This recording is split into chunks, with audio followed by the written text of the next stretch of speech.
मेरे YouTube channel take techno पाठशाला में। दोस्तों, आज हम करने जा रहे हैं class 9 chapter road not taken के क्वेश्चन आंसर। ठीक है दोस्तों, आज की अपनी वीडियो स्टार्ट करते हैं।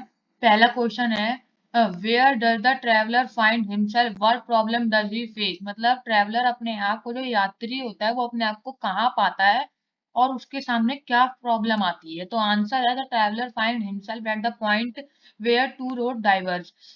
जो ट्रैवलर है वो अपने आप को उस जगह पाता है जहाँ पे दो अलग अलग रोड बटती हैं, दो अलग अलग रोड अलग अलग दिशाओं में जाती थी। His problem is to decide on which road he should walk. और इसकी प्रॉब्लम ये थी कि वो किस उसको डिसाइड करना था कि कौन सी रोड पे उसे जाना था। उसे यही नहीं पता था कि दोनों रोड में से कौन सी रोड सही है।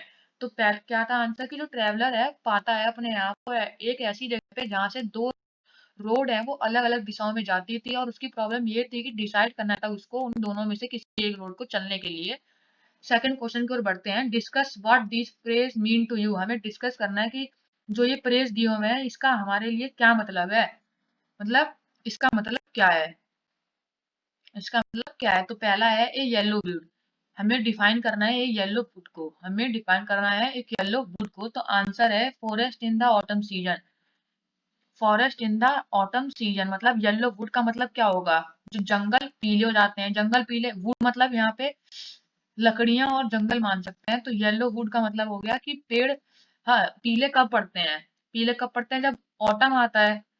ऑटम आता है तो इसका आंसर क्या होगा, जब ऑटम आता है तो पत्तियां झड़ जाती हैं, पीले रंग की हो जाती हैं। तो फिर मतलब the forest in autumn season, मतलब तब वो फॉरेस्ट की बात कर रहा होता है जो ऑटम सीजन में।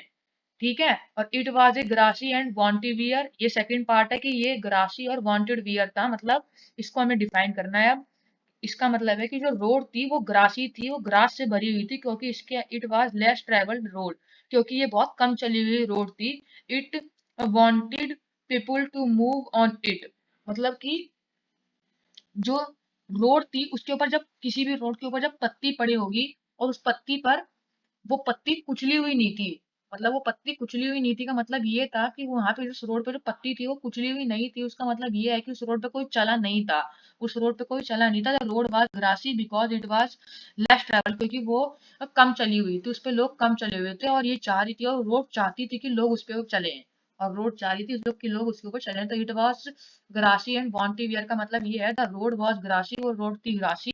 It was less travelled road, वो बहुत कम चली हुई रोड थी, और ये वो रोड चाहती थी कि लोग उसके ऊपर चले।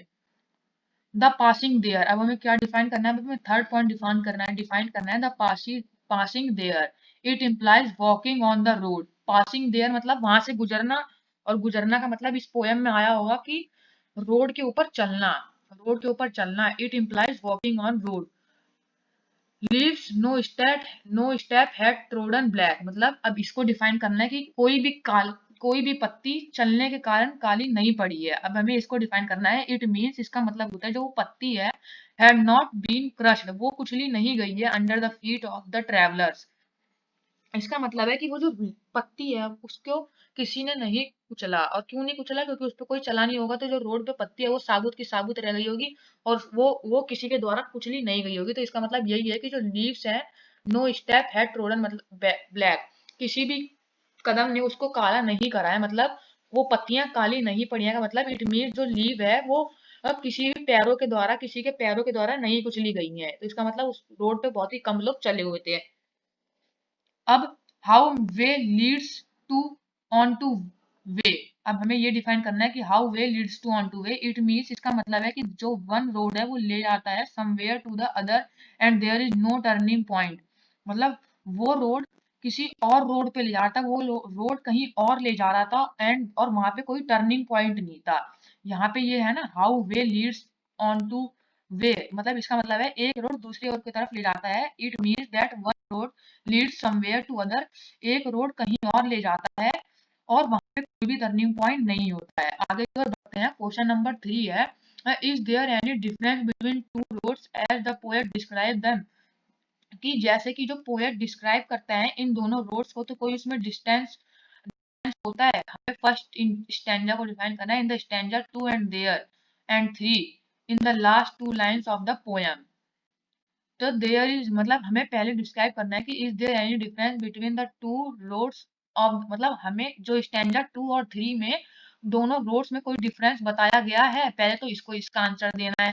और फिर इन the last 2 lines of the poem में क्या कोई दोनों रोड्स में डिफरेंस बताया गया है, हमें ये बताना है। पहले हमें जो 2 और 3 स्टैंड है उसमें बताना है कि क्या कोई डिफरेंस बताया गया है दोनों रोड्स में, और फिर जो पोएम की 2 आखिरी की लाइन है उसमें बताना है कि क्या कोई बताया गया है। तो आंसर है पहले इस वाले का है, इन द स्टैंडर्ड 2 एंड 3 में there is no difference between the two roads in the standard 2 and 3। इसमें कोई भी डिफरेंस नहीं बताया गया है, रोड्स जो रोड्स थी दोनों, उन दोनों रोड्स में कोई भी डिफरेंस नहीं बताया गया है स्टैंडर्ड 2 और 3 में। और अब हमें इसका आंसर देना है in the last 2 lines of the poem. तो in the last 2 lines of the poem the poet tell that the road he opted for is less travelled, मतलब और लास्ट 2 लाइन्स में उसने डिफरेंस बताया है। इसका मतलब लास्ट जो 2 लाइन्स थी उसमें डिफरेंस बताया गया, उसमें क्या डिफरेंस बताया गया है कि पोएट बताता है कि जो वो रोड है, जो जिस रोड पे वो चलता है लेस ट्रेवल्ड है, वो कम चली हुई है। इसका मतलब दूसरी रोड ज्यादा चली होगी और जिस पे वो चल रहा है वो कम चली होगी। तो इसका मतलब उसने कंपैरिजन करा, डिफरेंस बताया। तो इन दोनों लाइंस में लास्ट 2 लाइंस में डिफरेंस बताया गया है। In the last 2 lines of the poem the poet tells की जो रोड है जिस पे वो चलता है वो कम चली हुई है।